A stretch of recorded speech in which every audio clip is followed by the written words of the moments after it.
मित्रांनो, तुम्हाला माहितीये का? Googleवर सगळी माहिती असून सुद्धा प्रत्यक्षात लोक का स्ट्रगल करतायत? माझ्याकडं येणाऱ्या केसेसपैकी 70% ते 80% लोक रिलेशनशिपमध्ये स्ट्रगल करतायत. नवरा-बायकोंमधले संघर्ष, पैशासाठी, नवीन जॉबसाठी. बऱ्याच वेळेला आपल्याला बाहेर प्रेम हवं असतं, पण आतमध्ये असते रिजेक्शनची भीती. बाहेर चांगला जॉब हवा असतो, पण आतमध्ये असते अंतर्मनामध्ये प्रचंडपणे भीती. मला नवीन चॅलेंजेस झेपतील का? किंवा आतमध्ये असतो सेल्फ डाउट, जजमेंट, फिअर. बऱ्याच वेळेला आपलं कंपार्टमेंट सुद्धा चेंज करायला लोकं तयार नसतात. पण त्यांना प्रचंड ग्रोथ हवी असते. बाहेर आपल्याला एक हवं असतं, पण मनामध्ये बरोबर त्याच्या परस्पर विरोधी प्रोग्राम्स कार्यान्वित असतात.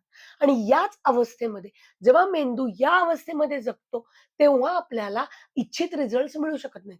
कितीही तुम्ही म्हटलात, I am confident, I am confident, I am confident, तरी तुम्हाला आतून फिअर कशी काढायची हे टेक्निक जोपर्यंत कळत नाही, ज्या गोष्टीची असुरक्षितता कशी काढायची हे टेक्निक जोपर्यंत कळत नाही, तोपर्यंत तुमचा मेंदू संपूर्णपणे शांत होत नाही, सुरक्षित होत नाही.